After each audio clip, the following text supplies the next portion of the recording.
It's time for live chat. The Psychetruth live chat. Every Wednesday at 2 p.m. Central Standard Time on your YouTube machine. Live chat, live chat, live chat, live chat. I'll answer your questions about whatever you want to talk about on the Psychetruth. Live chat, live chat, live chat, live chat. Live chat, live chat, live chat, live chat. Live chat, live chat, live chat, live chat. The Psychetruth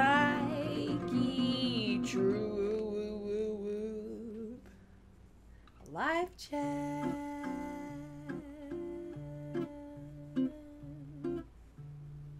Thank you so much for being here. Hello and welcome to each and every one of you. I'm so happy that you have decided to join me today. In case you don't know me, my name is Karina Rachel and I'm a certified holistic health coach. I've made hundreds of informational videos right here on this YouTube channel, Psychetruth. Everything ranging from weight loss, nutrition, stress relief, pain relief, anything under that big umbrella of wellness is fair game for this chat. And I just want to let you guys know that there's no way for me to actually answer every single person's question because there's just too many questions that end up in the comments field. So please don't think I'm holding it against you or anything like that. I really do my best to get to as many questions as I can. It's just not possible to get to all of them. But if you leave some questions some question marks at the beginning of your question, so at the beginning of the comment field with your question in it, it's just going to make it easier for me to see the questions amidst all of the little chit chat and stuff between you guys, which I love for y'all to be, talking with each other. But it makes it kind of hard for me to see the questions unless you put an absurd amount of question marks at the beginning of your comment. Last thing I want to say before we dive in here is that this is a super chat, which means that you can leave a tip with your question. And guys, we really, really, really appreciate anything that you would like to contribute to our video production efforts. We have recently launched our subscription service, Wellness Plus, which is basically like everything on Psychetruth, but just way more of it. So that's another really great way to see our content, see even more of our videos. So we're running a special right now on Wellness Plus, which is super exciting. But if you've been watching what's going on in the world of YouTube, you know that the YouTube income is pretty much a problem for all channels. So that includes us. And guys, we really, really appreciate your tips. It helps us keep our doors open. It helps me be able to come back and do another live chat next week. So I am scrolling through comments, looking for some questions here.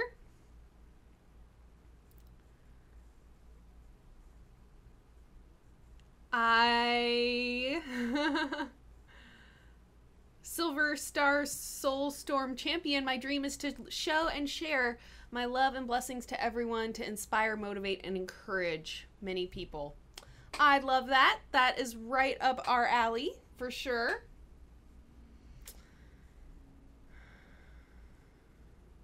She does a lot of live stuff. Yes, I've been doing this weekly live chat, health and wellness Q&A for a couple of years now. It used to be at 5 p.m.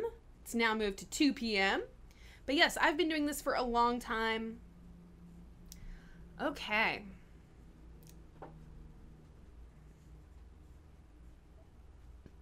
Aaron Finn. Suggestions for people who sometimes take hours from the time they wake up to start feeling energized enough to actually get up and start their day. Okay, so this is a couple different things. And Aaron, thank you so much. Really good question. You know, getting a good quality of sleep is a really, really important part of our health. And I've mentioned this time and time again, people ask about weight loss, and I'm like, man, actually sleep is really important. People ask about stress, people ask about immune system. Almost every single system in your body depends on you getting really good sleep.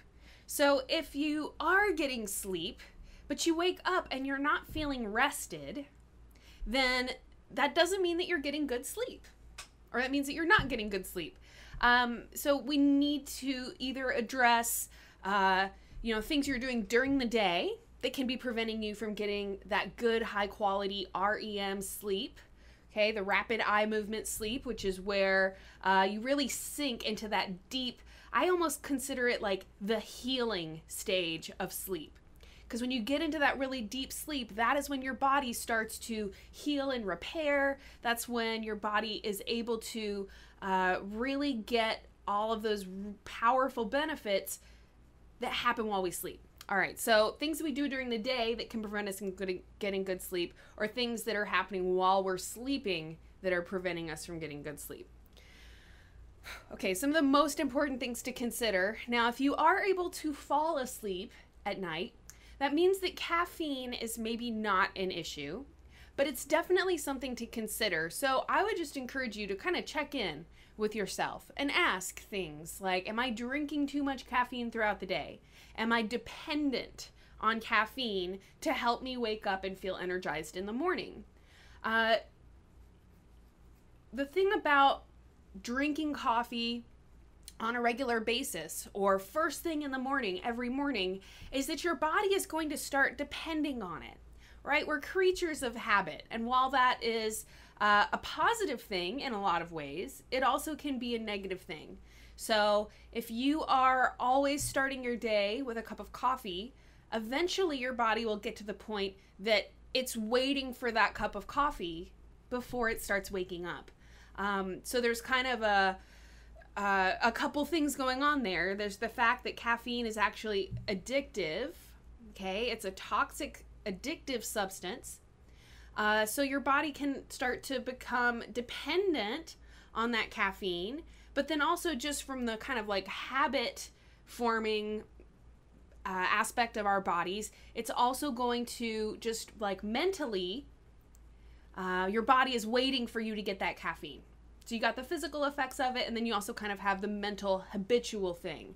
That's probably one of the most common things that I see, is that people are drinking, and I have a cup of coffee right there. Okay, I'm not trying to say that you can never drink it, but one thing that I try to do is not have my coffee first thing in the morning. So I'm just trying to program my body to wake up on its own. And it actually works almost too well, to the point that if I wake up, it's really hard for me to go back to sleep, because I wake up and within just a couple minutes, like my mind is going, I'm awake. But I understand how hard it is when you wake up and you feel groggy for the first, couple hours of your day. It's not an ideal place to be. So check in with your coffee, consider reducing it, or consider just not having it first thing in the morning. Having some other kind of morning ritual might be a good thing to either replace your coffee with or just start something new. So things that help raise our energy levels would be like any kind of physical, I'm just going to say physical activity. I'm not saying you have to get up and do really strenuous exercise or anything, but any kind of movement, stretching, or yoga or something like that in the morning is a great way to just kind of get all of your blood flowing, get your body waking up and starting to just really invigorate all of those different systems that keep you going throughout the day. We have all these different hormones. There's a lot of different, kind of chemical stuff that goes into helping us feel awake and helping us feel energized. We even have a couple videos on our channel that are called like energizing morning yoga, where the instructor is actually designed, and usually those are quick videos because we know people don't have a lot of time in the morning, but they've kind of designed like a quick just morning stretch to help you, like I said, get all of those juices flowing, so to speak, to start getting your body energized. Other things to think about are, maybe things that are going on in the background while you sleep that might be preventing you from getting into that REM, really good deep sleep. So things like TV in the background or having a lot of electronics on in the background while you sleep. One thing that we don't really realize is that even if your computer is, asleep, but it's still on, and your other various electronics that are in your room are just on and running throughout the night, the different, radiation basically that those electronic devices release while we sleep can actually affect our body's ability to get into that really good deep sleep. So when I go to sleep, I turn my TV off, turn my computer off, everything is off, and sometimes I'll even flick off the power cord that goes to all those devices so that they're like not even plugged in while I'm asleep. And I tend to find that the more my electronic devices are off, the better I feel that I can sleep. Just on a little side note, this Himalayan salt lamp that I have here, Himalayan salt lamps are excellent because they actually can help to clean the air because of the negative ions that they release. It's kind of getting a little technical here, but I have a video that will be going up next week that talks all about Himalayan salt lamps and actually offers some different tips for getting better sleep and why nature in and of itself helps us to have such powerful sleep and stress related benefits. So real quick, Erin, the last thing I want to say in response to your question about not feeling energized when you wake up is to spend more time outdoors. Just at whatever opportunity that you can to be outside. Interestingly enough, there's all of these, again, kind of chemistry related benefits that we get from being outside. Part of it comes from the plant botanicals in the air. Part of it comes from just the electromagnetic radiation that comes from the earth and from things like waterfalls. So if you've ever been sitting next to a really powerful waterfall and you feel this really calm sensation, it's actually because the effect of water droplets being broken releases these negative ions into the air that help to reduce anxiety and help us to get better sleep. Essential oil diffusers are another great way to get those good plant botanicals in the air around you while you're sleeping. But I would just encourage you to take long walks, spend time outdoors as much as you can, eat your lunch outside, any opportunity that you can have to get out of the fluorescent lighting and all of the different electronic devices. Just be outdoors and be in nature can have really, really strong effects on helping us to get better sleep.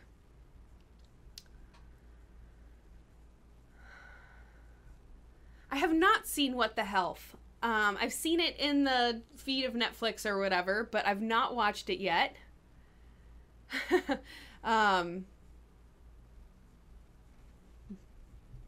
I will check that out though. I've had a couple of people recommend that to me now. So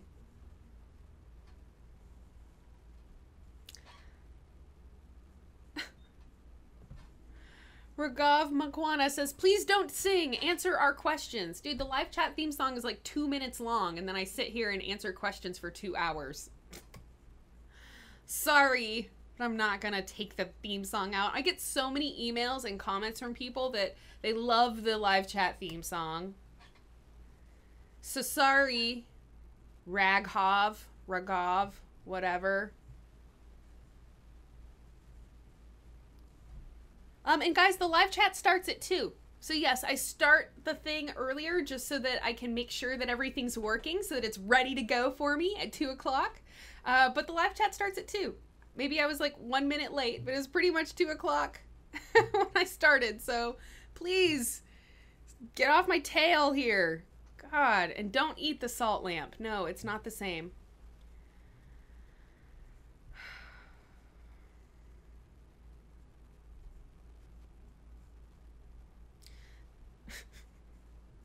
All right, I'm seeing so many weird, unrelated comments and questions. Looking for something health related, please. Looking for question marks. Ava Doherty, what food do you suggest as healthy? So healthy food. You know, this is something that seems like it should be easy, right? But we're kind of living in this day and age where there are a lot of different companies out there that are putting foods out in the grocery store shelves with names like healthy choice or healthy this or healthy that. And unfortunately, there is a lot of confusion because a lot of those foods that claim to be healthy are actually not very healthy at all. So this is a really good question. I'm going to just try and like name off a couple of different things. And then I would just encourage you, if this is something you're still curious about, I have probably made hundreds of videos talking about what are healthy foods, counting down like top 10 healthy foods for this or for that. So there's a lot of videos that I've done on this topic, but just to give you a quick little, bullet points of things to look for. Minimally processed. And what I mean by that, and that's like kind of this weird word, is that as close to the food's natural state as possible. So when you see a really long ingredient list with a bunch of crazy looking chemicals, it's not that every single one of those chemicals are bad, okay? And it's not that I'm anti-chemicals, but it's just a way for you to know that the food in your hand is a processed food. And what I mean by that is that it was made in a factory or it was made by scientists rather than made in a kitchen by a person, by a chef. So when you look at an ingredient label that has a bunch of foods on it, you know, like maybe you see like almonds and dates and coconut, you know, things that are real foods, things that if you put them into Google image, it would give you a picture of a food, as opposed to something like EDTA, ethylene diamine tetraacetic acid, an extremely common preservative. But if you put that into Google Images, it's going to give you a chemical structure, right? It's not going to give you a picture, like if you put in banana or oats or broccoli or something like that. So minimally processed, as close to its natural state as possible. An easy way to do that is just shopping in the periphery of the grocery store. So your produce section, the bulk section, if you have one in your grocery store, the bulk section is a great place to find things like nuts, trail mix, quinoa, brown rice. These are all excellent foods to be incorporating in your diet. Note that your probably worst of the worst is the white flour. And that's a really hard statement for me to make because there's a lot of bad things out there. But in terms of the most common, terrible, unhealthy food that a lot of people think is healthy, it's going to be white bread. And if you're looking at ingredient labels, what you'll see is enriched flour. And sometimes it'll say like unbleached enriched flour. Don't worry about anything else. But if you see the word enriched, you want to avoid it, because that means that it's highly processed. And I could go into a whole hour-long rant about what that really means and why you don't want to eat it, but it's going to be easier for me to just tell you to not eat it. And if you want an explanation, I'm pretty sure that I explained it in several of my videos, especially like the what not to eat videos. I believe I went into a discussion on that. All right, stay away from white bread. Stay away from, your microwave meals, your canned soups, and things like that. Now, it's not to say that all of them are bad for you, but by and large, most of your frozen meals, prepackaged dinners, and canned soups, or canned foods in general, are going to be highly processed or have preservatives, like EDTA and BHT and all these just kind of weird chemicals that don't have a nutritive value for you, right? They don't offer you nutrients like a piece of broccoli offers you nutrients. There are so many foods out there that will claim on the front of their label that they're healthy or they're low fat or they're low sugar. When you see those various claims, that is unfortunately usually a bad indication. And so if you are, looking for things that are simple and that are easy and that are convenient, a lot of those convenience foods are really not that healthy for you, because part of what you're getting with those really super convenient foods is foods that have already been either cooked or processed or whatever, and they lose most of their nutritional benefits. So just opting for things that are as close to their natural state as possible, things that are not claiming to have all of these crazy health benefits on the front of the label.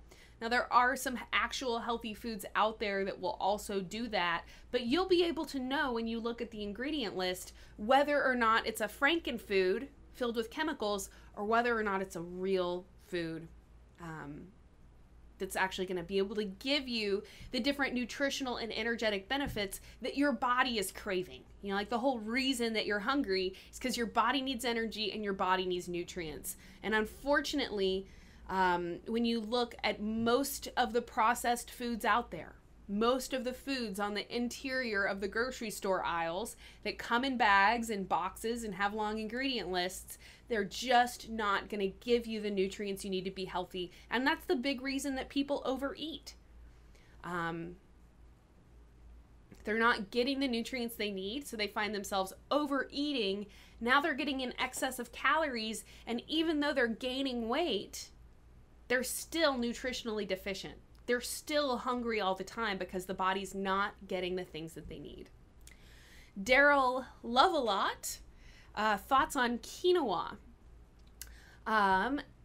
It looks like quinoa, Quinoa, quinoa. So this is technically a seed. It's not a grain.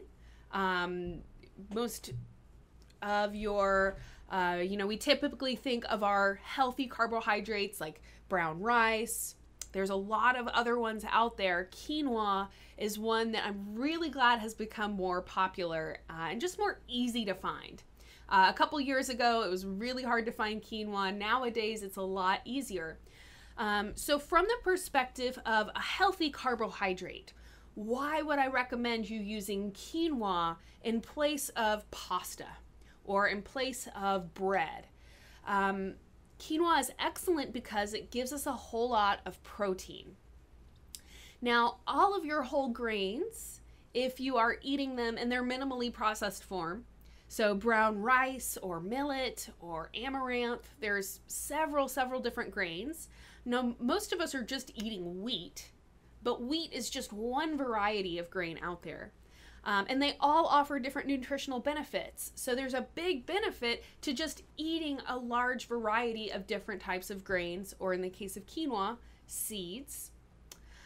So those whole grains or seeds like quinoa are great because they give you the carbohydrates that help to give you energy, but they also contain a lot of protein, which we also know is very important for satisfying your hunger. People who are losing weight are always looking for great sources of protein. In terms of a snack or a meal that's going to help satisfy your hunger, that protein and that fiber that you get from quinoa are just fantastic. It's also what I would consider a minimally processed food.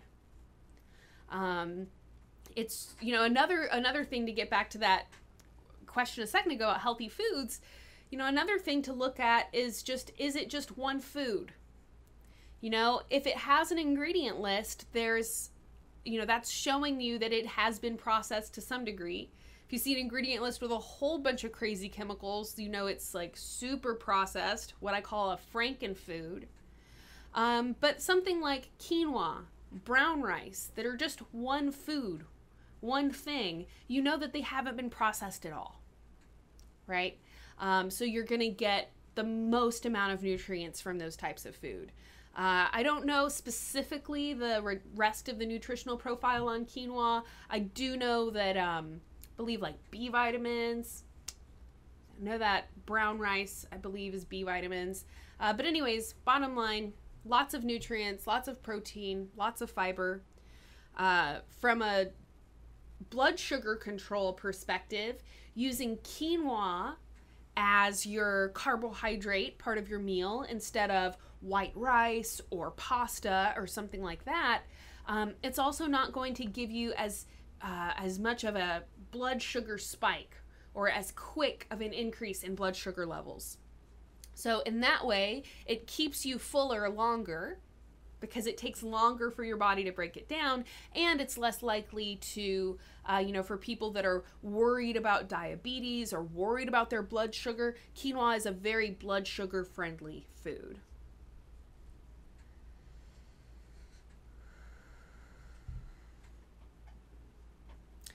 Mahmoud Abdulgafar. Pardon my probable mispronunciation of your name. Mahmoud says, my work is 9 hours a day sitting in an office. How do I prevent the harmful effects on my body? All right, Mahmoud, such a good question, such an important question, because I know that you are not the only one who's sitting for most of the day for your work. One of the things I love about what I do with Psychetruth is that I'm on my feet all the time. I film all the yoga and fitness videos, and when I do that, I'm just constantly on my feet. I don't have to sit at a desk. I do sit at a desk a lot, but it's not something I have to do all the time, and I really love that about my job. But what about those of you out there who do sit at your desk all day, which is most people? I like the just naming things off on my fingers, so I'm going to do that. First thing to consider is just trying to not sit for prolonged periods of time. So whatever you can do to take little breaks from sitting. And just wherever you start is a good place to start, and then work your way towards taking more and more frequent breaks from sitting. So set a little alarm, and maybe once an hour or once every 2 hours, just get up and take a walk. Either walk to the bathroom, walking outside and getting fresh air, really good thing to do if that's available. But even if you just stand up and do some jumping jacks at your desk, or walk to the bathroom or walk to the water machine or something like that, anything that you do to just get up and get out of your seat as often as possible is great, because you're just cutting down the duration of time that you're sitting in one place, not moving. Getting outside, I'm going to list as a separate thing in addition to taking breaks. Getting fresh air, getting some exposure. Again, there's all of these physiological benefits that being outside give us. So as much as you can just get outside, or maybe even work outside if you have a laptop or something, I just encourage you to kind of get creative about what you can do to spend more time outdoors.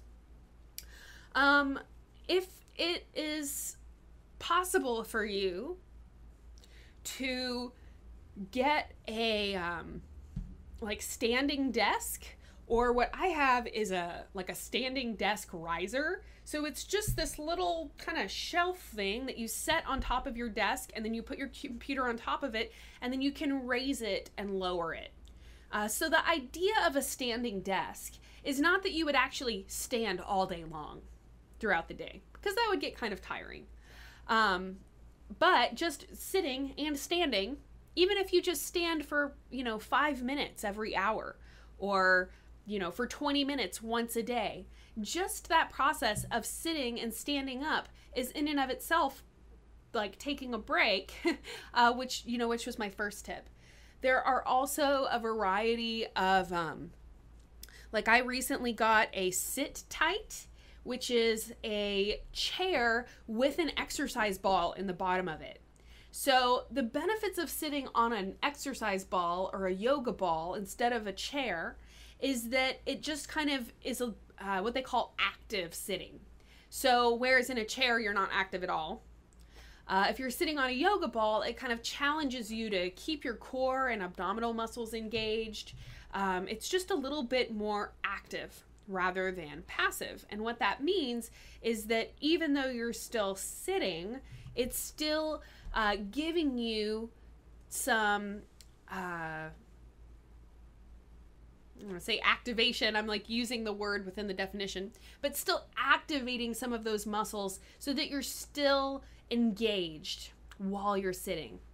So the sit tight is cool because it takes that principle of sitting on a yoga ball, but it's actually on kind of a platform, so you can't fully tip over on it.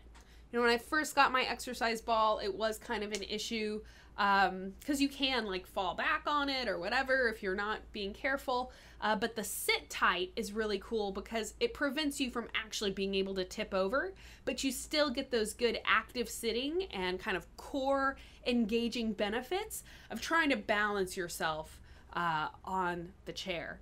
So I believe it was last week we posted a social media clip about the sit tight.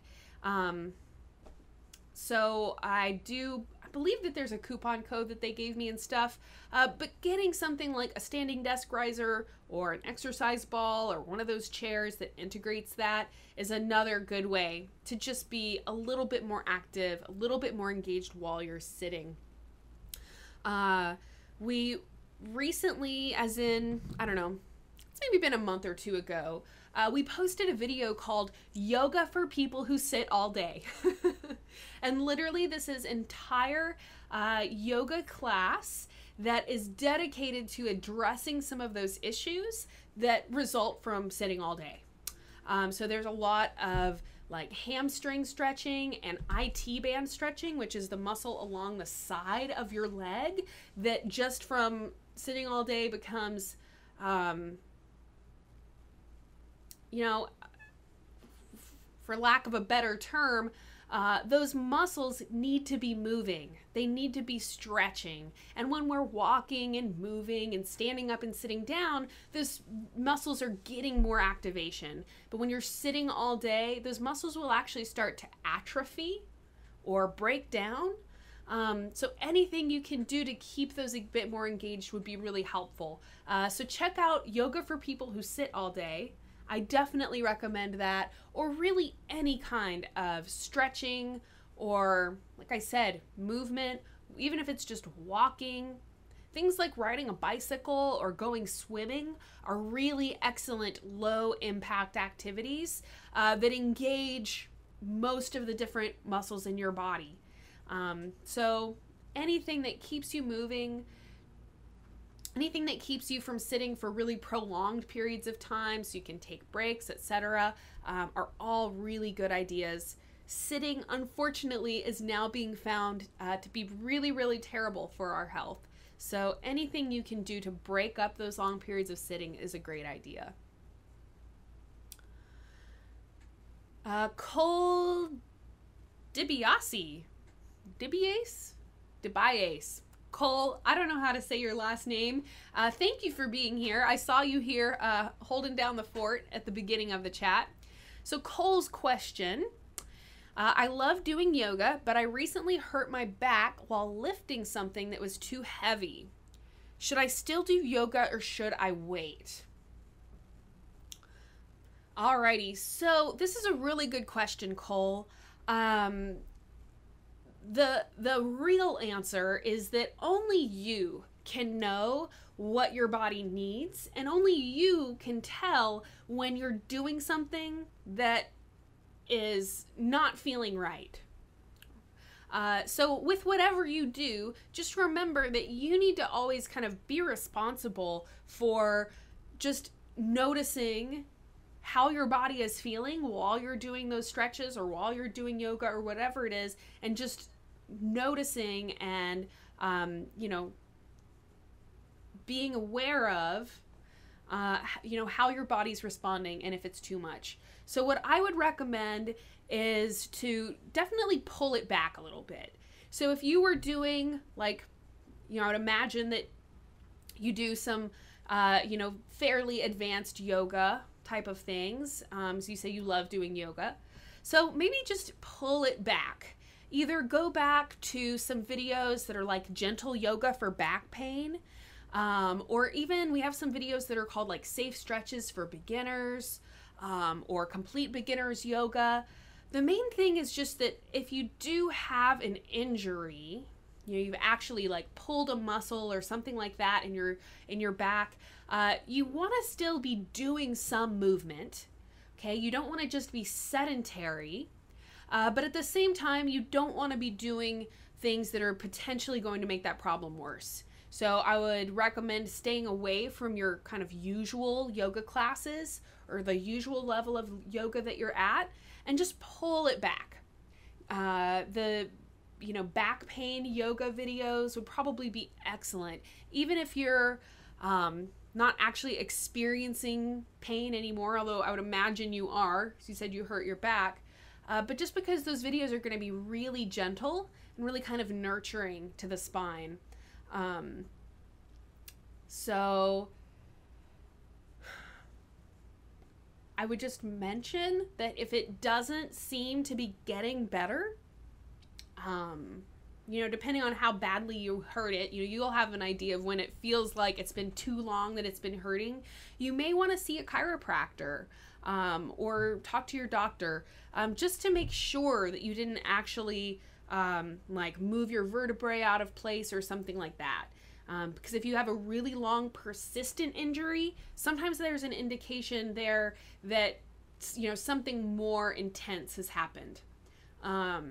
So you just really need to stay really, really aware of that, and just be really, really gentle on yourself. Remember that getting movement is super, super important, but at the same time, you need to be very, just kind of extra aware, extra cautious with what you're doing, because you could potentially make the problem worse if you're not careful.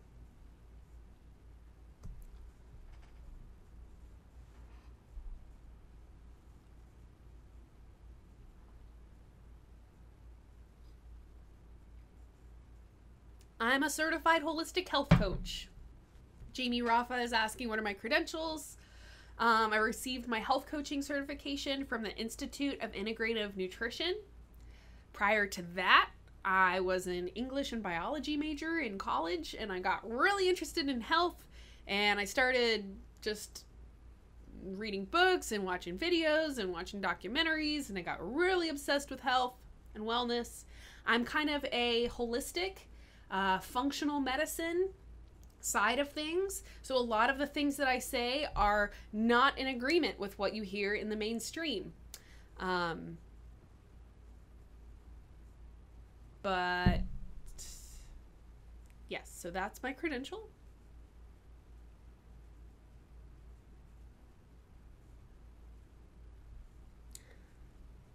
Oh yeah, Jamie Rafa, I saw you mentioning the blue blocker glasses. I actually talked about that in my salt lamp video that's coming out next week. I have some blue blockers from Bulletproof Coffee Company.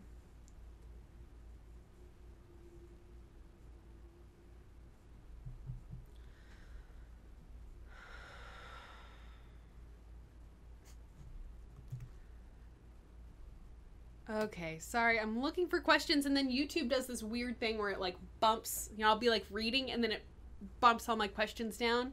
I just want to take a minute to remind you guys that this is a super chat.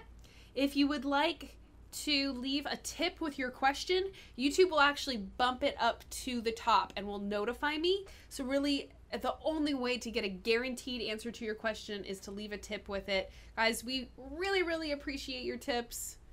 It is a tip-free chat up until now.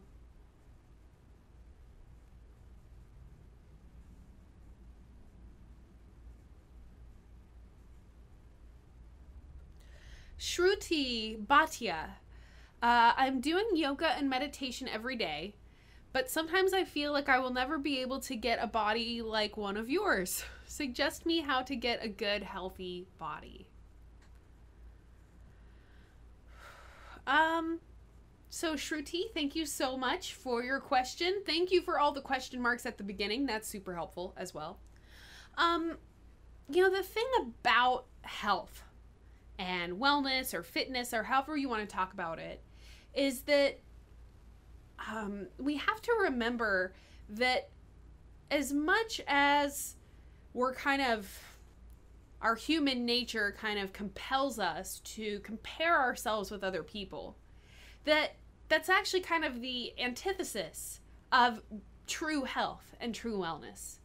And what I mean by that is that being truly healthy is about accepting ourselves where we're at and not comparing ourselves to other people. And I know that's kind of like a easier said than done kind of a thing, right? But I would just encourage you to kind of change your relationship with your body, right? So right now you have this feeling like, oh, I'm working out, I'm doing everything I'm supposed to do, but why can't my body look like this? Why can't my body be like this? So instead of kind of, so what I feel that is like you're working against your body, right? It's this just kind of feeling like, oh, I'm doing all of this work and why won't my body be the way I want it to be?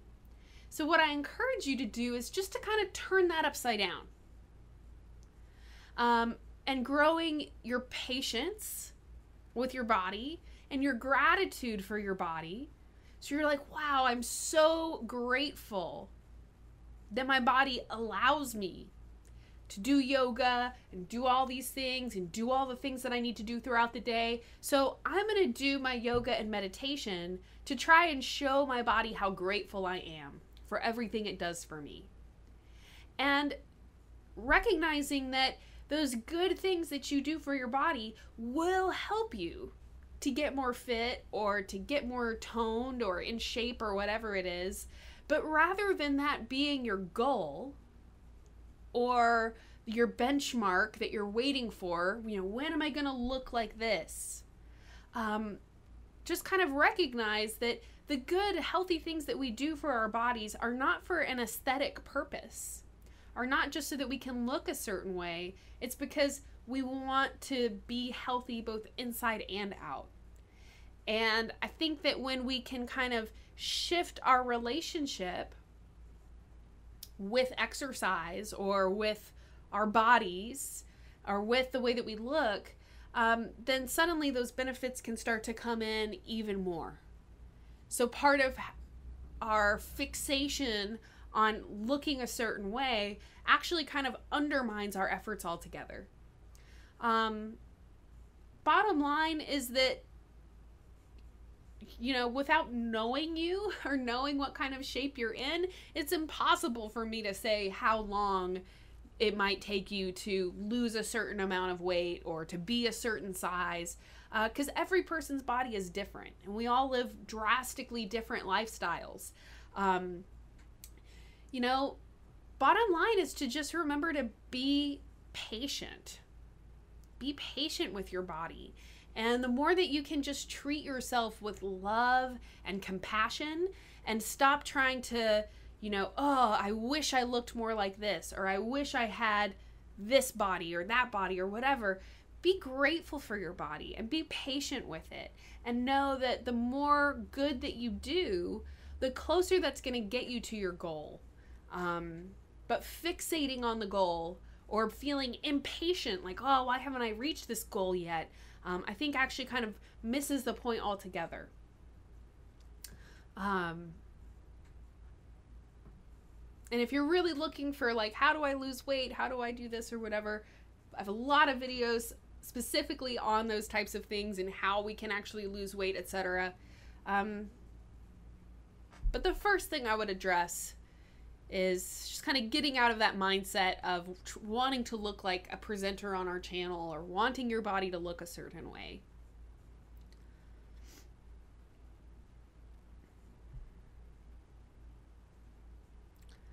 Okay, scrolling.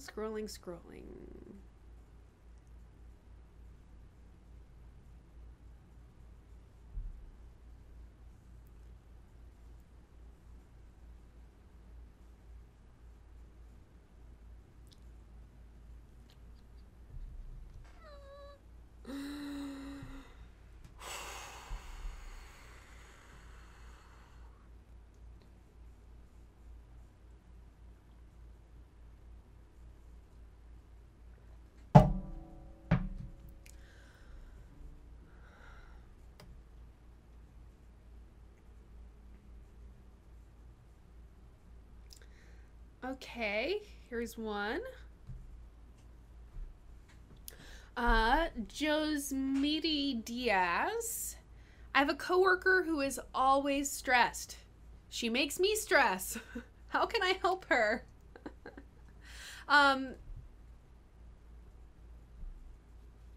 Man, stress. What a conundrum, or as I like to say, a conundrum, which is not a word, but it's fun to say. So, stress. Man. Couple things that I think are really just important things to understand about stress. First of all, as much as stress kind of feels like it's just this mental thing and it's all in our head, it's important to understand that stress, although it is kind of perceived as a mental or emotional phenomena, is actually a physical response in your body. And when you're feeling stressed, your physical body changes in a lot of different ways. So there are stress hormones.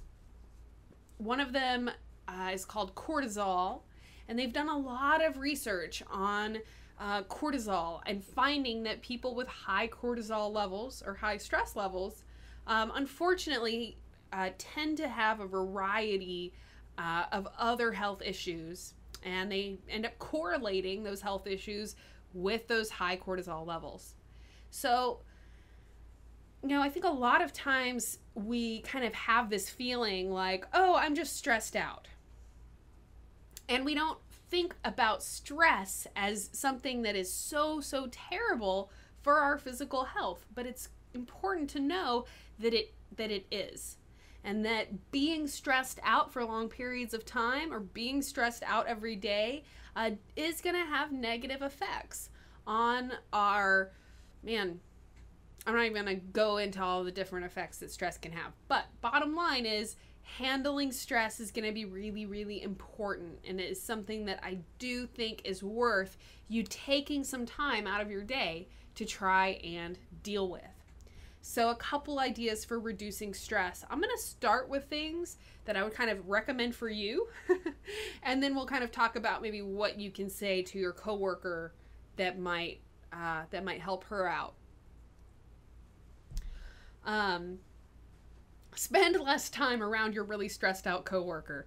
Now, that's the kind of recommendation that is hard to follow, right? It's like telling people to, just avoid stressful situations.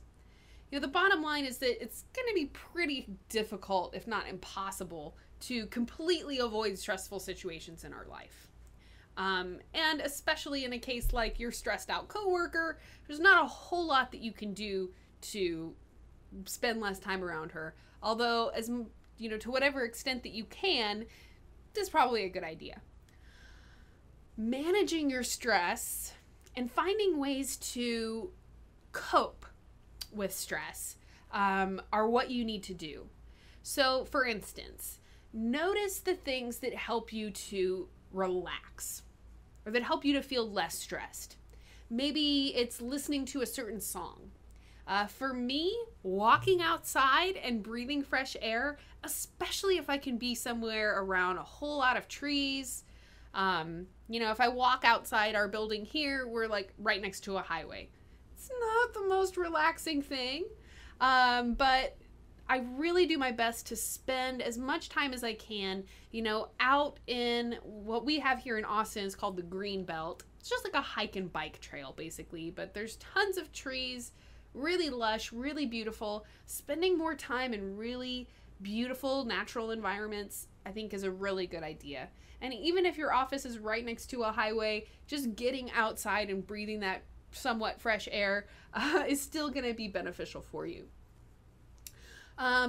So one thing that, I think for people that are really stressed out, one of the things I recommend to my health coaching clients is to even make a list of your coping mechanisms for stress. So maybe it's putting on cute videos of puppies and kittens on YouTube, which is one of the things on my list. Because when I'm stressed out and I look at really cute animal videos, it helps me feel better.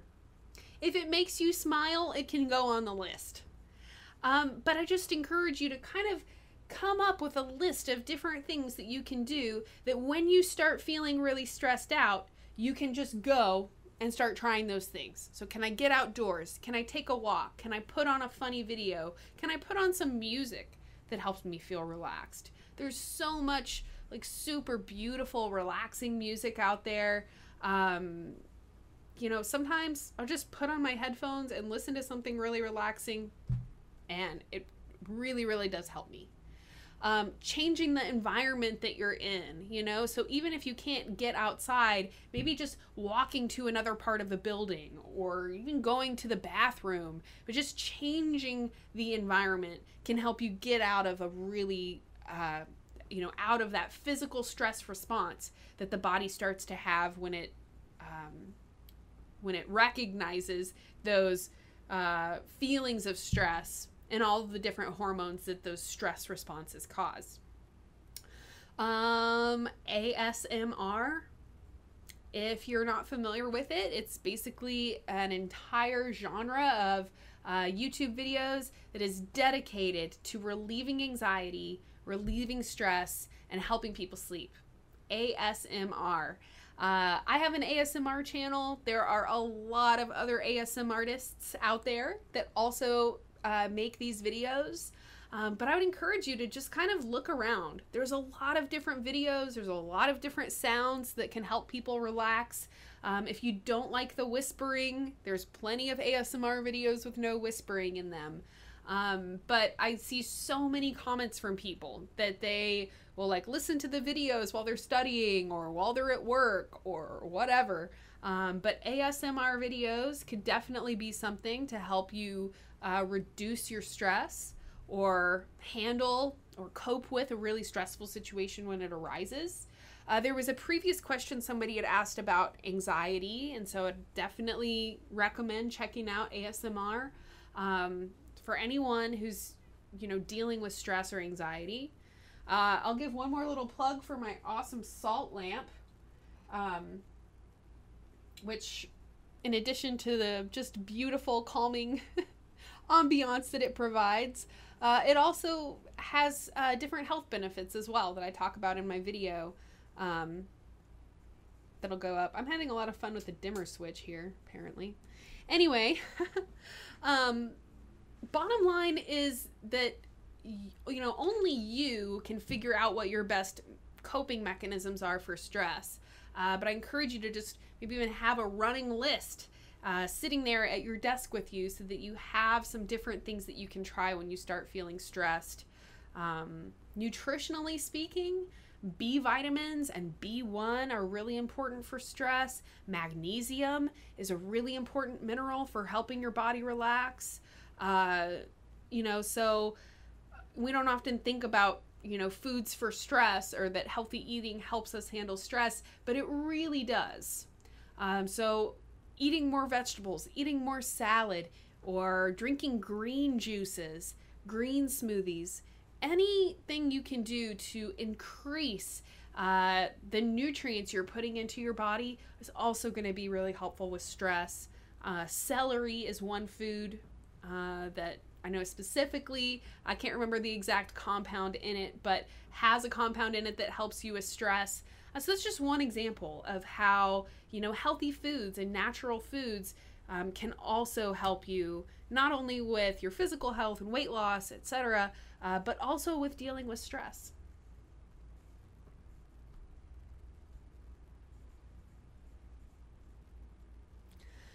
Nicolette Vanessa asked, what's the best way to cleanse my body?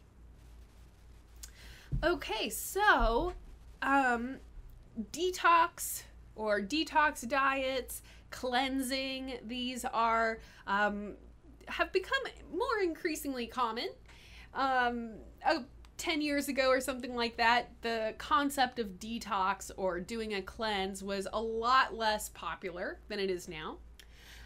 It's become very popular in the world of weight loss. There's a lot of weight loss products that will have somebody do a cleanse or a detox.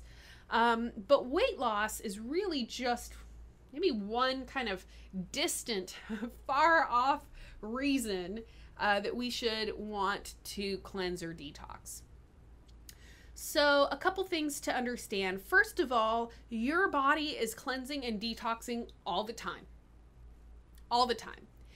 It's one of the most important things that your body can do to get rid of the toxins and other potential pathogens that enter our body via our diet, via the air we breathe, via the water we drink. Somebody else was asking about toxic house cleaners and stuff like that. So the bottom line is that we're constantly exposed to various toxins, and the body is constantly working to get rid of those things. So we've got our gallbladder, our liver, our kidneys. These are very essential detox organs. And like I said, all the time, from the moment that we're conceived, or the moment those organs form in our fetal body after conception, the body is working to detox and cleanse. So why has it become so popular for people to either sell detox teas or cleanses or whatever? The bottom line is that in this world of processed foods and chemicals, we've got, the various chemicals and toxins that are in our soaps and our, laundry detergent, and the, even the air fresheners that people spray in the air. Those things contain toxic compounds that are not, that do not have health benefits for us. So our bodies have just become so bombarded with toxicity that those detox organs can't handle it. A lot of times when I've done videos on cleansing and detox, people will be like, oh, why you're going to do a cleanse or a detox? Your body does plenty of detoxing on its own. And that's true. The body does detox on its own. It's one of the most important processes in the body. However, the reason that it's kind of important now to try and support those processes is that our bodies are so bombarded with toxicity, they just can't handle it on their own. And so we can look at the prevalence of like non-alcoholic fatty liver disease. The prevalence of liver disease just on one of those organs is a big indication that our bodies can't handle it. So obviously for people that are alcoholics, we can understand that their liver becomes fatigued, the liver becomes overwhelmed. But even for what they call non-alcoholic fatty liver disease, just from people eating the standard American diets that we're eating, even if people aren't drinking in excess of alcohol, the liver can't handle it. We can also look at the prevalence of things like gallstones and kidney stones. And these are just indications that those organs are like, help me. I just can't handle it. Right? So I'm not saying that we necessarily need to take detox teas or anything like that. But it's important to just kind of have an intention to support our body's natural detoxification processes. So how do we do that? Number one, put less toxins into your body. This is a big reason to avoid processed foods. Because when you see a crazy ingredient list with all kinds of chemicals and you don't know what any of them are, not only do we know that that food doesn't contain a whole lot of nutrition, because the foods inside of it have been so processed, but also just the processing itself exposes those foods to heavy metals and things like that. So one really good example is the whey protein powders that have become so popular nowadays. People take whey protein, right? Well, what they've found is that a lot of those whey protein powders are contaminated with heavy metals. Why? How do the heavy metals get in there? From the processing.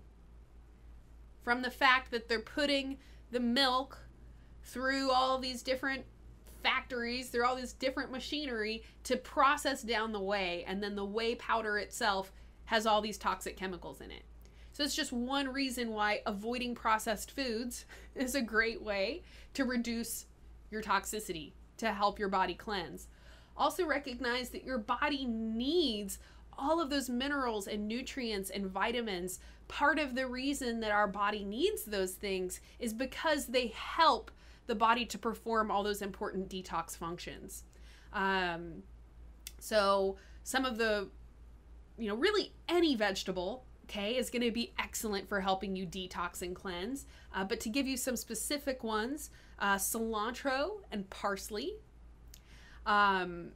So we have a lot of juice bars here in Austin. And so a lot of the healthy juices that I'll drink will have a little bit of parsley and cilantro in them. And so drinking those juices is really great because you know that those nutrients are going to help your body to cleanse. So part of the reason that you eat so many healthy green vegetables or drink green juices is to help give your body kind of the ingredients that it needs to perform those important detox processes.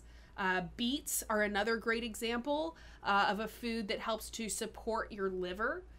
We could also talk about apple cider vinegar, olive oil, avocado. I have a whole video that I did on, foods that support the liver. Drinking lots of water. As I'm parched, as I'm thinking about drinking lots of water. Water is not only an integral part of every single chemical reaction your body does, but it's also kind of the vehicle through which your body can cleanse. So if you're not getting enough water, your kidneys are not going to be able to do what they need to do. So one really ridiculously easy way to help your body cleanse that people often overlook is just drinking plenty of water. Drink a big glass of water in the morning. Drink a few glasses of water throughout the day. If you're someone who never drinks water, just starting with drinking 1 glass of water a day is a good place to start. And then work your way up.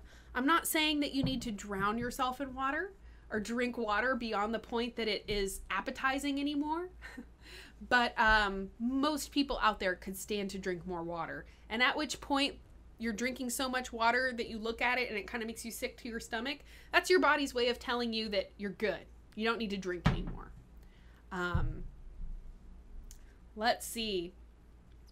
I'm not going to get into detoxing and cleansing. If somebody wants me to go there, I can. But I've done several videos on detoxing and cleansing. If you're going to actually do a cleanse or detox, I recommend you do an assisted cleanse or juice fast, which is where you're still drinking like green vegetable juices while you cleanse. So even though you're not eating solid foods, you're still getting a lot of nutrients that you're putting into your body. You're not actually just water fasting,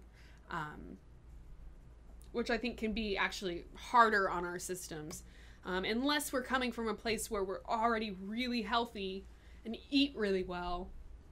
I think that water cleansing is something that can be beneficial, but it just really needs to be done correctly. Christian Thompson is throwing out chlorella and silica for detox. Also really great ideas.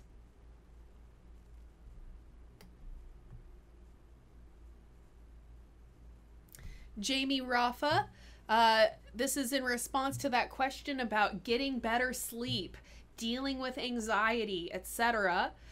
She says, get blue light blocking glasses to wear at night if you're on your TV or phone. They don't let your brain become awake from the blue light emitted from your TV, phone, etc.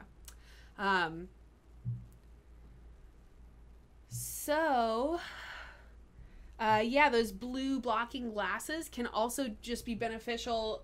For instance, if you're in a place with a lot of fluorescent lighting or around a lot of computers, they just kind of protect you. A lot of the radiation that comes out of the computer screen and stuff like that, it prevents the body from producing melatonin. And so if you're spending many hours a day in front of a computer screen, that can be a big factor in our problems with sleep or problems with not getting that good restful sleep. So definitely something to consider. I'm going to try to find the glasses that I have were just given to me as a gift, so I don't know like where they came from or anything like that. But I will see about finding some blue blockers that I can show on the channel. I think especially, you know, nowadays where people are in front of computers even more, that would be a really important topic to address.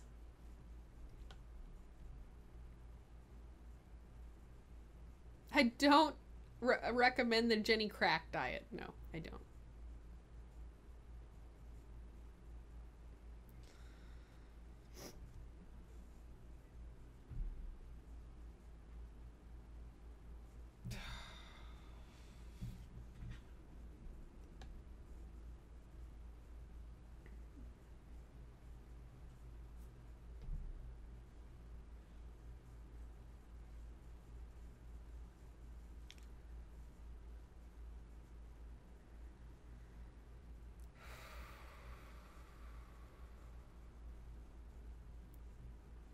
Man, there are so many questions. I wish that I could get to all of these. Ava Doherty is asking about, you know, if you're too old to do ballet, should you start it when you're older? I think that there is no age limit for starting anything, trying anything new. I've read so many stories about, you know, people that start doing yoga when they're 50 or something, and then they become super limber and healthy and fit. I would not be deterred at any age from starting any kind of health or wellness or sport type of thing. You know, with you know, flexibility related things like ballet and cheerleading and stuff like that. Yeah, you know, when you're younger, you know, the younger you start working on your flexibility, the more you tend to be more flexible later in life. But don't be deterred from starting to take ballet just because you're older now. Any age is a good age for trying something new, getting out of your comfort zone, finding a new way to be healthy and have physical movement in the body.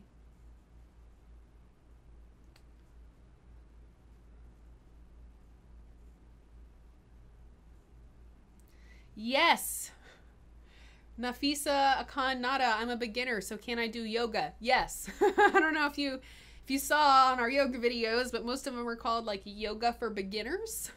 We also have complete beginners yoga that you can look at if the beginners level stuff seems too challenging. We're about to post a 30-day yoga challenge on Wellness Plus that takes you from like basically beginner, learning all kinds of poses, and she moves you within that 30 days to even like learning some really cool, more advanced poses. It's a really cool program. I'm super excited about it. Don't ever be like, oh, I'm not flexible enough, or I'm too much of a beginner. You've just got to start. And then before you know it, you're flexible and you're doing yoga and it's amazing. Everyone has to start somewhere, so don't be deterred from starting something new.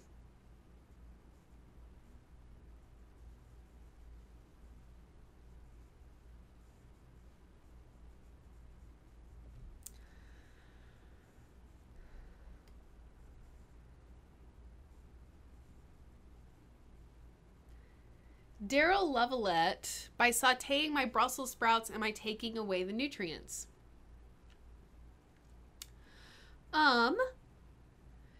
So just kind of bottom line, basic thing to understand. Yes, when you cook your foods, you do start to degrade the nutrients. So raw foods will typically contain more nutrients than cooked foods. However, there are certain foods out there that you don't want to eat raw. I believe Brussels sprouts is one of those. So a couple things to consider when you're cooking your vegetables. You know, so another example would be potatoes. Not a good thing to eat raw. Beets, also a very difficult food to eat raw. So some things to consider when you are cooking your vegetables and you want to preserve nutrients. Low and slow. Low heat, and that typically means it'll take longer to cook. So if you're cooking things at really high heats in really hot oil, like stir frying, etc., unfortunately those high heats are going to tend to degrade your nutrients. So the more that you can cook things at lower heats. Also, it's a good idea to avoid dry heat. So anytime you can steam or poach, in the case of fish and stuff like that, cooking with water as opposed to cooking something dry or just with oil is going to be healthier.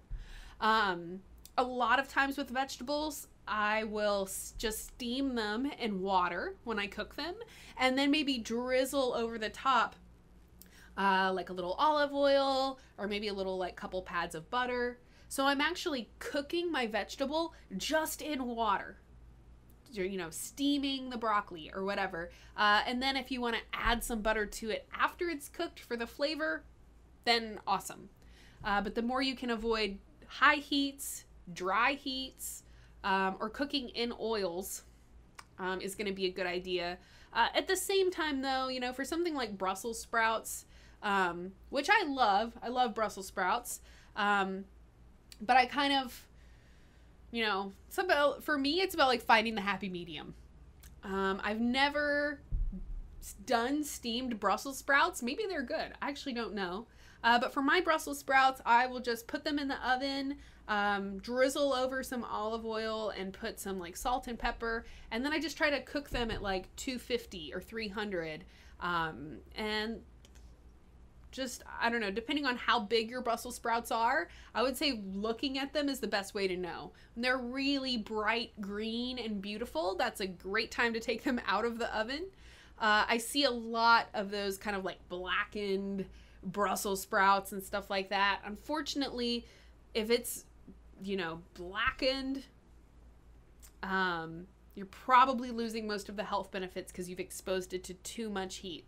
But you got to find the happy balance, because you still want to eat your vegetables. And even if you're eating vegetables that are cooked at high heats or that are stir fried and oiled, that's still going to be healthier for you than not eating those vegetables at all.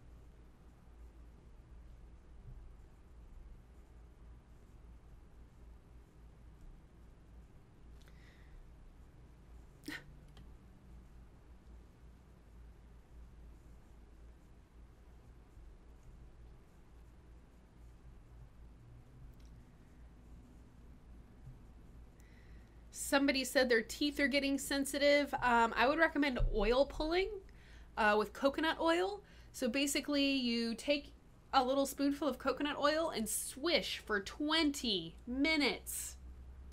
As you do that, it actually can like pull toxins out of your gums.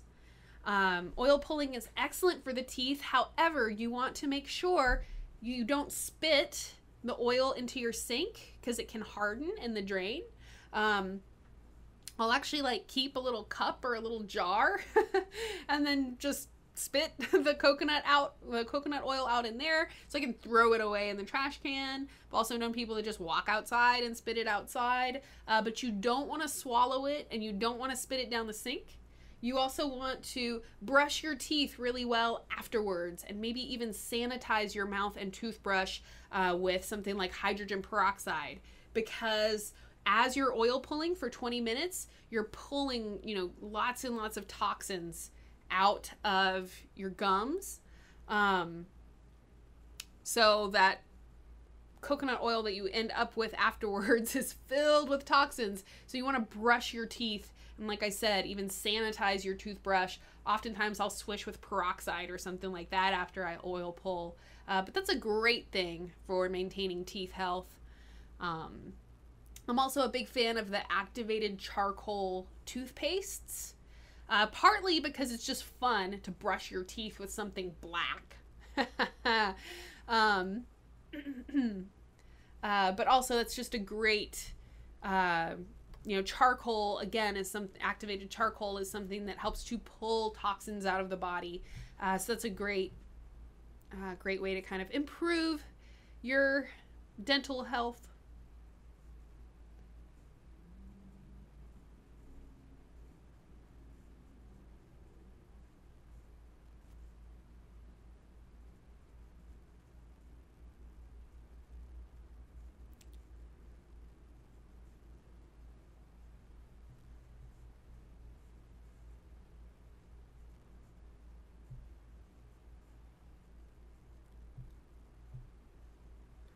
Guys,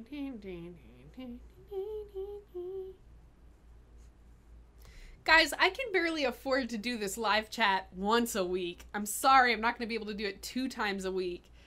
I love you guys, but there's been like 0 tips in this chat today, so there's no way I'm going to be able to do more of these chats. You know, it costs us money to do this. So I'm sorry I can't do more chats. I'm sorry I can't do them longer. Maybe if people were a little bit more generous, we'd be able to do them more often.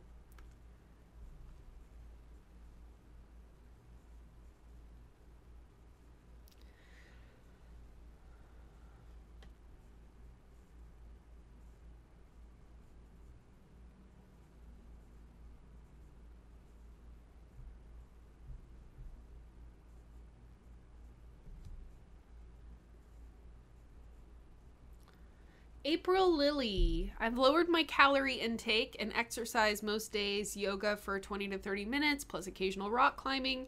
However, I'm not losing weight. What is happening? April, thank you so much for your question. So weight loss.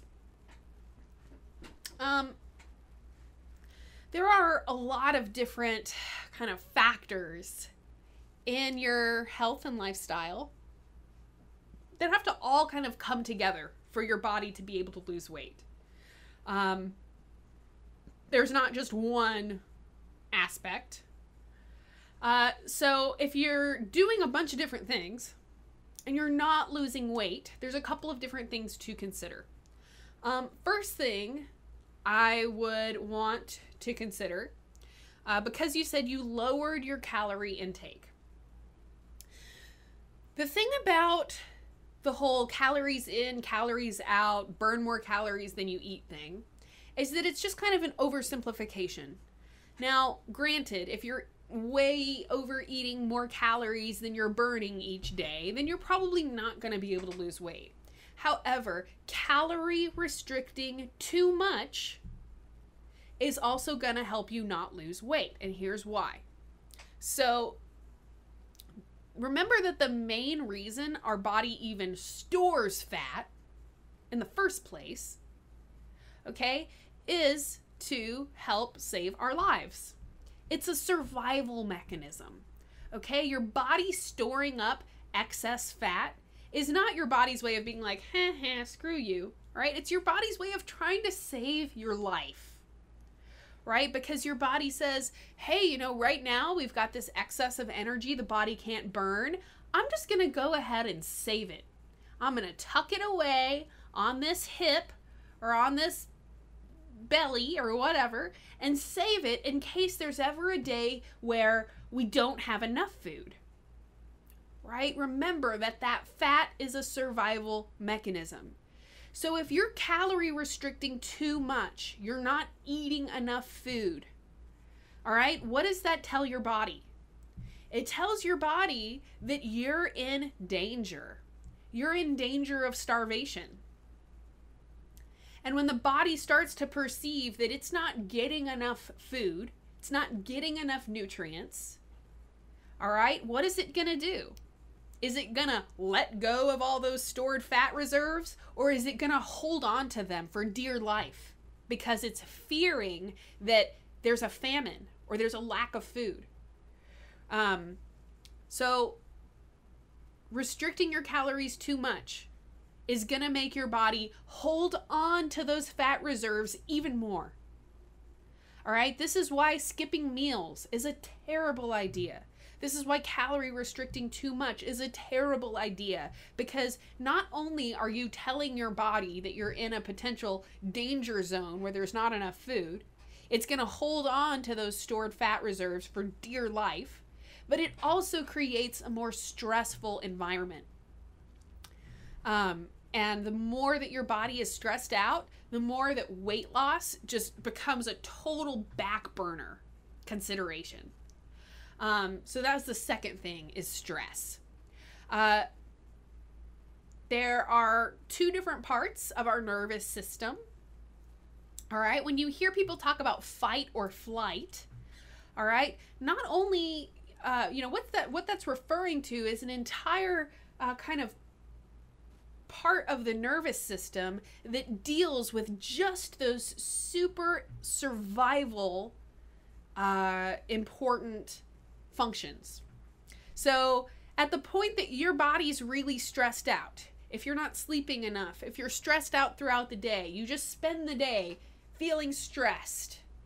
Okay, remember, that's a physical response that your body's going to have to those feelings of stress. And what that does is it kind of tells your body, hey, we're in danger right now. So the only things to prioritize are like the immediate survival functions. And largely, right, it's because your body's preparing to fight or flight.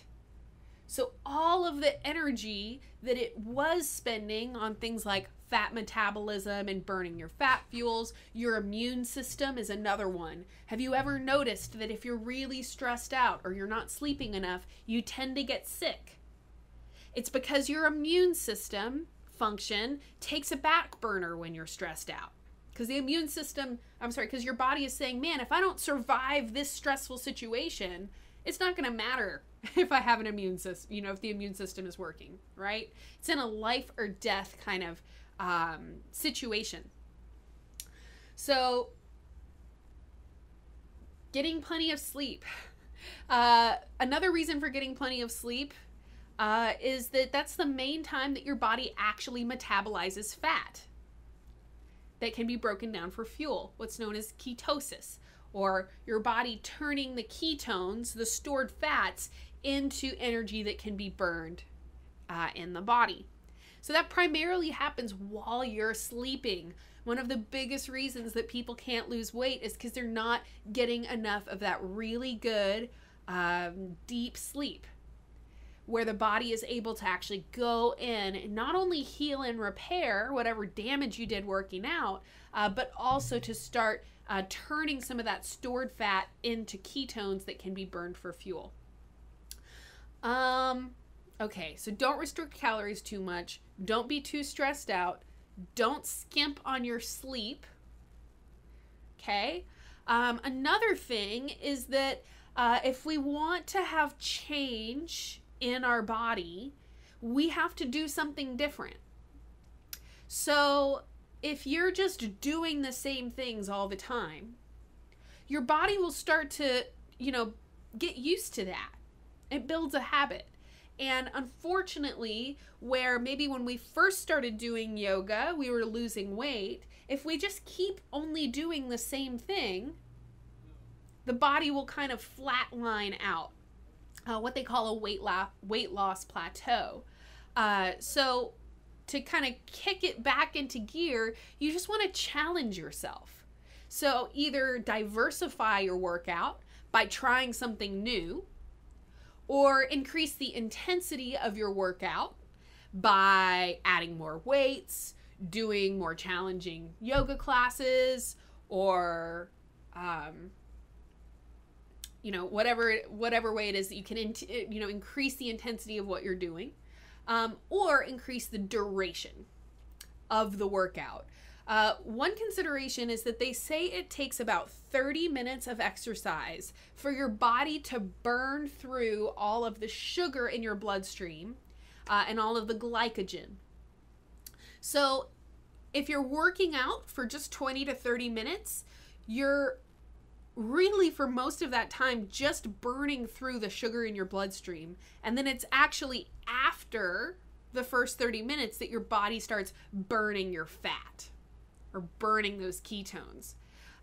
So, working out for more like 30 minutes to an hour is going to be a better idea. So, obviously 20 to 30 minutes is better than nothing. But if you're not seeing weight loss, then it's probably because you need to, again, either diversify the workout, try something new, increase the intensity, or increase the duration. That's probably maybe like the biggest area. And then I would just mention that, things like, unless you're doing power yoga, yoga is not necessarily the most cardiovascular type of exercise. So maybe doing, like power yoga, or we have a lot of videos that are called like a yoga for weight loss. Those videos are going to be more cardiovascular, really getting your heart pumping, and getting you into that zone where your body's going to start turning to fat for fuel rather than just burning through the sugar in your bloodstream.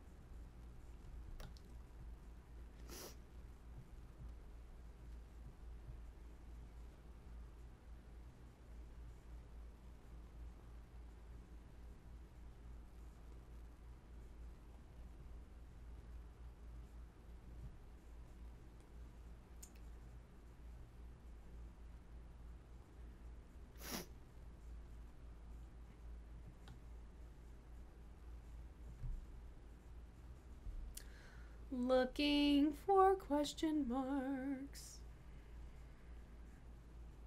Belgium Techstar reviews, is 10 minutes of meditation a day enough? The more the better when it comes to something like meditation. So the whole point of meditating is gaining control of our mind.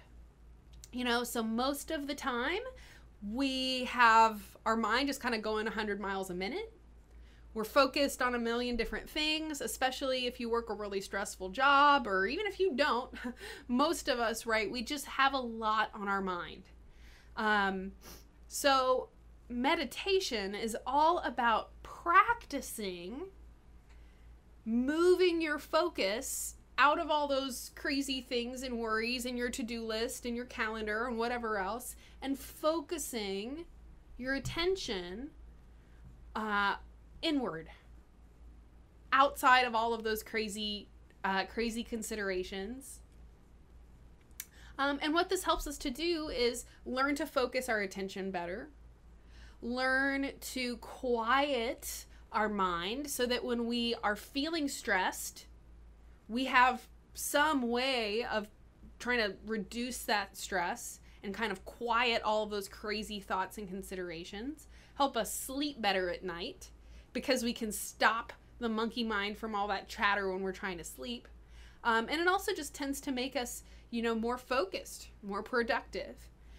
So 10 minutes a day is great, but I would not say that, what do I want to say? I don't want to say like, oh yeah, that's plenty. Any amount of meditation that you do every day is great, is an excellent thing to be doing. But I would encourage you to keep extending that time as much as you can. And if some days you can meditate for 30 minutes a day, or some days you can meditate for 20 minutes a day, or maybe 10 minutes a day, 3 different times. Whatever it is, the more, the merrier. Guys, meditation is a wonderful, wonderful thing, especially in light of, all these questions about anxiety and sleep and not getting good sleep. Meditation is a wonderful practice to do to help you get some of those benefits and help you get that better sleep and reduce anxiety all throughout your day, really. Alrighty, so I'm super duper excited here because I just got my first tip of the day. Wow, wow, wow, wow, wow. Lisa Nicholson, you are awesome. Wow, wow, wow, wow, wow. I still need to get like a bell or something that I can ding when people tip. But in the meantime, you get the Jimi Hendrix chord. All right, so Lisa, thank you so much for your tip. Thank you so much for your question. Lisa says, what holistic remedies do you recommend for asthma? Alrighty, so this is a really good question. Asthma is an inflammatory condition.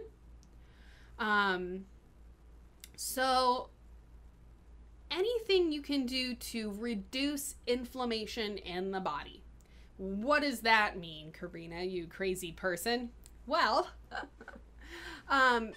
inflammation is an immune response.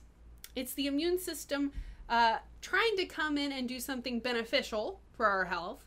But unfortunately, the the inflammatory response in and of itself, if there's too much inflammation, becomes problematic. And there are a lot of inflammation-based disorders or diseases. Anything that ends with ITIS, all right, is inflammation-based. Anything that is treated with steroids is inflammation-based. So for anyone who's been prescribed steroids, okay, that's one way to know that whatever condition or issue you're having is rooted in inflammation. So how can we reduce that? How can we prevent that inflammatory response? Well, when it comes to things like our diet, that is definitely one of the first places to look. And even though you don't necessarily think about your diet being related to asthma, they actually are related. And certainly from a holistic perspective, we recognize that everything kind of relates back to our diet. So the anti-inflammatory diet would be one thing that you can look up if you want more information on this. I believe it's called the Zone diet. But foods that fight inflammation largely are just kind of your healthy, minimally processed foods that I recommend all the time.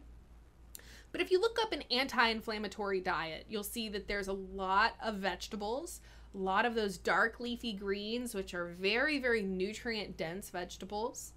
The main thing is just that you want to truly avoid those processed foods, white flour, refined sugar. So anytime you just see sugar on an ingredient label, that is something you want to avoid. And just try to replace the processed sugar, the processed sweeteners, with a more natural form of sweetness, like honey or maple syrup. Those are good examples of a just natural sweetener. So even though it does contain sugar, the sugar that comes from honey or that comes from 100% natural maple syrup is not going to have as many negative effects. But sugar is a huge cause of inflammation, so a really good thing to avoid. Typically, dairy is also considered to be something that that causes an inflammation response or an inflammatory response. I've known a lot of people that have great success after they remove dairy from their diet. So that's definitely something to consider. Soy is often considered to be a potential cause of inflammation. However, going soy-free is actually pretty difficult unless you just completely give up processed foods, because virtually all of the processed foods out there contain some kind of soy-derived ingredient. But again, just staying away from processed food is going to help you on both fronts and will help you to reduce soy in the diet. Largely, you know, something like keeping a food journal or a food diary would also be helpful. So you can even track things like, oh man, my asthma was really, really bad on Wednesday, and then look back at your little food journal and see what you ate on Monday and Tuesday. And just, you'll start to notice, once you're kind of keeping track for a couple weeks, you'll start to notice, like, oh man, after I have too much coffee, my asthma's bad. Or after I eat too much of this, I have asthma flare-ups the next day. Definitely the you know, kind of most important thing is just observing our own bodies and observing what they're trying to tell us. Because if we listen and we pay attention, usually our bodies are kind of telling us, hey, this is a food that I always get a headache every time I eat this food, or I always have an asthma flare-up or an acne breakout or something like that. Other things to consider for asthma are kind of simple things like the air purity or quality of the air in your home, using an air purifier, or just trying to you know, reduce your exposure to different, you know, toxins and things you spray in the air. So again, those like air fresheners and stuff, they're super toxic. If you want something pleasant to put into the air, I would encourage you to get an essential oil diffuser, because then you actually have the health benefits of those plant botanicals that you're putting into the air. They're non-toxic. They give you health benefits. But really do your best to reduce like air freshener sprays or those little like Glade oil releasing stuff into the air things. Those chemicals are not healthy for you. And just remember that even your, household cleaners and things that you spray into the air all the time, your laundry detergent, these are things that are often just kind of overlooked as potential sources of toxicity and potential things that are just gonna kind of aggravate the body. But when we're talking about inflammation and remembering that it's an immune system response, just kind of understand that the more you're exposing yourself to various toxins, various harmful chemicals, that's going to be part of that inflammatory response as your body's trying to protect you from those things. And then it's just kind of an unfortunate side effect that inflammatory response itself, if it's too much, can actually be a negative thing, can actually be harmful or create negative symptoms. I've done a couple videos talking about using natural household cleaners and things like that. I believe we have another video in the queue coming out soon on that topic, so something to look forward to. Guys, I am getting the signal to round out this live chat. Go ahead and wrap it up, so I'm gonna go ahead and do that after I answer. Oh no, there's no question. So free one up. Oh my gosh. It's the big baller over here. Wow, wow, wow. Thank you so much for your tip. I super appreciate it. However, I do not see a question related to your tip. If you leave your comment or leave your question and then leave a tip a little while later, be sure to leave your question again with the tip so that it shows up when I click on it. 'Cause otherwise, I'm just scrolling through the comments trying to find your name and it's really difficult.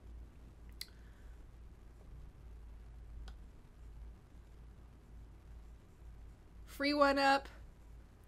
Oh snap, Rachel. Is that for me? I guess you can put beets in a smoothie. Heck yeah. Anyhow, free one up. I owe you an answer to a question. So if you have a question, please let me know.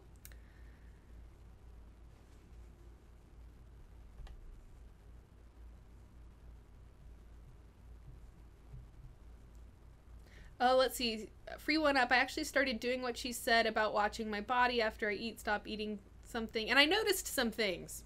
Awesome.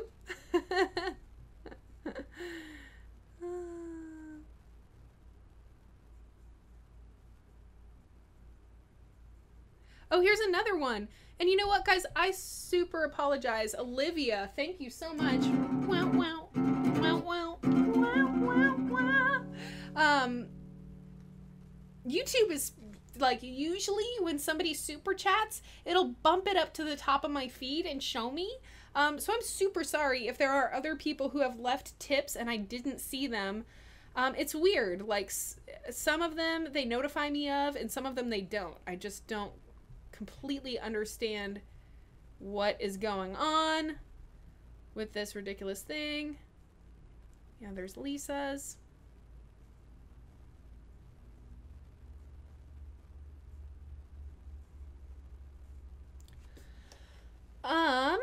Mr. Nibble's mommy, my friend Amanda. So glad that you're here. So Amanda's asking about non-alcoholic fatty liver disease. I don't know if you watched the video I did on liver cleansing, but that would be something to consider. And actually doing a full-on liver cleanse can be a little bit much, but just adding in some of those foods. Again, apple cider vinegar, beets, avocados, celery, pretty sure is a liver supporting food. But anyways, I'm gonna probably even do another video on liver support, and maybe I'll just even specifically address non-alcoholic fatty liver disease because it is so freaking common these days. It's insane.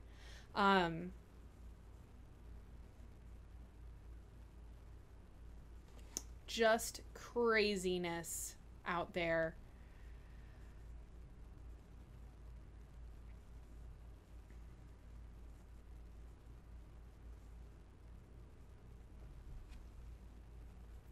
Free One Up says, I ride 8 miles a day on my bike, takes about 40 minutes, so am I only getting about 10 minutes of actual exercise? You know, I wouldn't think about it like that. You're definitely getting 40 minutes of exercise, especially if it's 40 minutes there and 40 minutes back. Then you're getting, you know, you're getting over an hour of exercise. So you're still getting lots and lots of health benefits during those first 30 minutes. It's really just that your body doesn't get into the fat burning zone, you could say, until you've exercised for about 30 minutes. So it's definitely like you're still getting 40 minutes of exercise and 40 minutes of all those cardiovascular and other health benefits there. It's just people that are like, oh, why can't I lose weight? Why can't I lose weight? It's exercising for at least 30 minutes that really helps you get into that fat burning zone. Man, oh man, I just can't believe how many questions there are. It is insane. I need to clone myself. I will work on it, and I will let y'all know how it goes.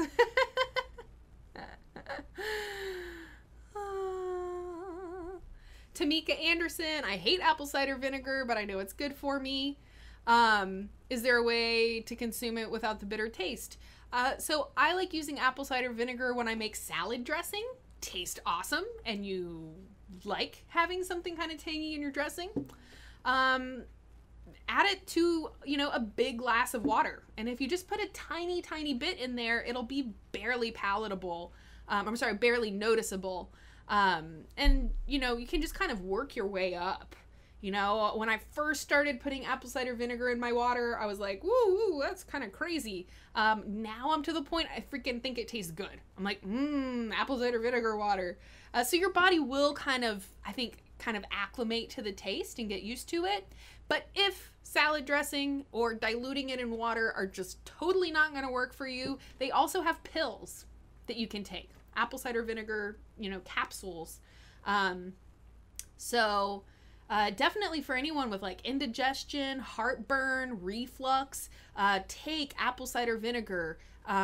Take it in a capsule if you don't want to, if you can't stand the taste. Apple cider vinegar is great for your digestion in addition to all kinds of other things. Yes. Katie Medrano, I said at the beginning of the chat, it's virtually impossible for me to answer every single question. I just can't even read them all. There's so many comments, I can't even read them all. So rather than assaulting me for not getting to your question, you could leave your question again. Because then, guess what? Right now, I'd be answering your question rather than asking you to not give me crap for not being able to answer all the questions. I promise I do not try to single people out or whatever. I just I see a question and I read it, and I spend a lot of time scrolling through the comments looking for questions. So a lot of question marks at the beginning of your question makes it just easier for me to see. It's another good tip for trying to get your questions answered. Anyhow, guys, I want to thank you so much. Free One Up. If you've got a question that I didn't answer, I do owe you an answer. If you want to leave that here. I also just want to let you guys know that right after this live chat, I'm going to be publishing a video on healthy snack bars, or if there is even such thing as a healthy snack bar, where I'm actually comparing things like power bars and Nutri-Grain bars to each other. And talking about healthy snacking and how to choose a healthy snack bar. So super pretty please, if you will go check out our channel, just like I said, a couple minutes after this live chat ends, and let me know what you think about that video. Or you can also just leave a comment and ask a question or,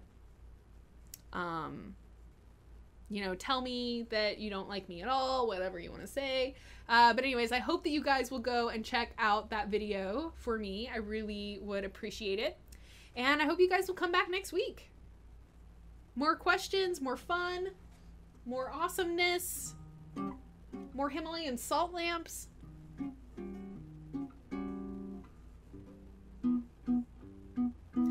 Anyhow, guys, thank you so much for being here. I really appreciate it. I hope y'all have a wonderful day. I'm going to sing y'all out with a little live chat theme song.